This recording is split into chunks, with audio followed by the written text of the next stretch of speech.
नहीं कह रहे, 12 बजे रात को आते हैं शून्य निकाल डालने के लिए और अफसर ने मजाक बना के रख दिया है, जवाब नहीं देंगे।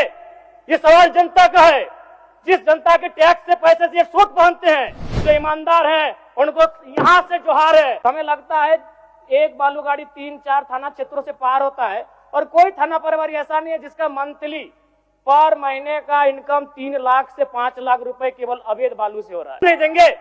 ये सवाल जनता का है, जिस जनता के टैक्स से पैसे से सूट पहनते हैं, जो ईमानदार है उनको यहाँ से जोहार है। लेकिन जिन्होंने जब अपनी जिम्मेदारी का निर्वहन नहीं किया है उन पर कार्रवाई करिए अध्यक्ष महोदय। अच्छा अध्यक्ष महोदय, मेरा सवाल बजट बनाने की प्रक्रिया पर है। जब विभागों ने 13,400 करोड़ रुपए का मांग किया है तो मात्र 7,721 करोड़ का बजट क्यों लाया गया? सबसे बड़ी बात, 8 महीना बीत जाने के बाद भी मात्र 42% राशि खर्च हो पाया है, तो फिर अनुपूरक बजट की आवश्यकता ही क्यों? और कहीं ऐसा सच तो नहीं कि सरकार का खजाना खाली है? और यदि सरकार का खजाना खाली है तो सरकार राजस्व प्राप्त करने के लिए क्या कर रही है? अध्यक्ष महोदय, जमीन की रजिस्ट्री में करोड़ों अरबों का राजस्व हानि हो रहा है।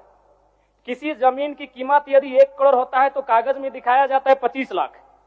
सरकार को राजस्व मिलता है 25 लाख पर और काला धन का इस्तेमाल होता है 75 लाख पर।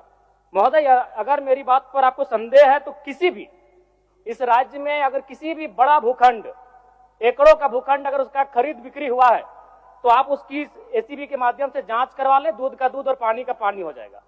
और चोरी साफ नजर आया है अध्यक्ष महोदय, कई आईएएस अधिकारी जेल की यात्रा कर चुके हैं।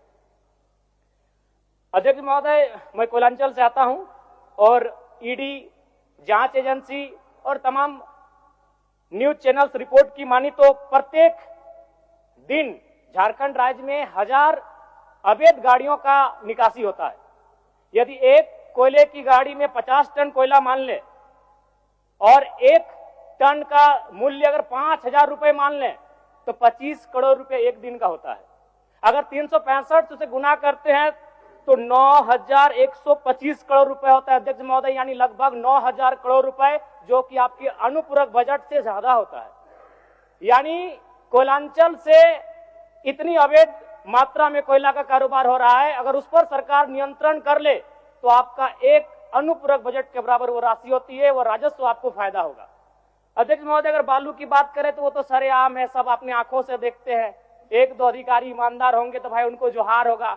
बाकी अगर कोई भी बालू ट्रैक्टर, विशेषकर ट्रैक्टर से बालू की ढुलाई होती है तो हमें लगता है एक बालू गाड़ी 3-4 थाना क्षेत्रों से पार होता है और कोई थाना प्रभारी ऐसा नहीं है जिसका मंथली पर महीने का इनकम 3 लाख से 5 लाख रुपए केवल अवैध बालू से हो रहा है। अतः सरकार को, मैं मानता हूं कि सरकार का खजाना खाली है, तो अगर खाली है तो इस प्रकार अगर लूट की छूट होगी, जो सरकार के खजाना में आना चाहिए था वो थाना प्रभारी के जेब में जाएगा, वो पदाधिकारियों की जेब में जाएगा। तो इसी प्रकार हम लोग छात्रों से कलेक्शन करेंगे अध्यक्ष महोदय। अब इसको भी झूठ मत कहिएगा, अखबार में दिया था कि जैक ने 35% 10th और इंटर का शुल्क बढ़ाया। मैट्रिक का शुल्क था 980, शुल्क कर दिया गया 1180। इंटर का शुल्क था 1100, शुल्क कर दिया गया 1400। मैं तो सबसे पहले कहूंगा कि जो शुल्क पुराना था अविलंब शुल्क बढ़ोतरी पर रोक लगाया जाए। अध्यक्ष महोदय, आज छात्रवृत्ति नहीं मिला है छात्रों को। आज राज्य सरकार और केंद्र पक्ष वाले यानी विपक्ष वाले एक दूसरे पे दोषारोपण कर रहे हैं। इस दोषारोपण के बीच इस राज्य का भविष्य क्यों उलझेगा अध्यक्ष महोदय? आज 2 वर्षों से छात्रवृत्ति नहीं मिल पाई है, इसका निराकरण होना चाहिए। और बिल्कुल बड़े शर्म और दुर्भाग्य की बात है कि जिस राज्य का युवा, जिस राज्य का भविष्य स्कॉलरशिप नहीं मिलने से परेशान है, हताश है, उस राज्य के विधायक 4 करोड़ 32 लाख के आवास में रहेंगे। ये कितना बड़ा दुर्भाग्य की बात है।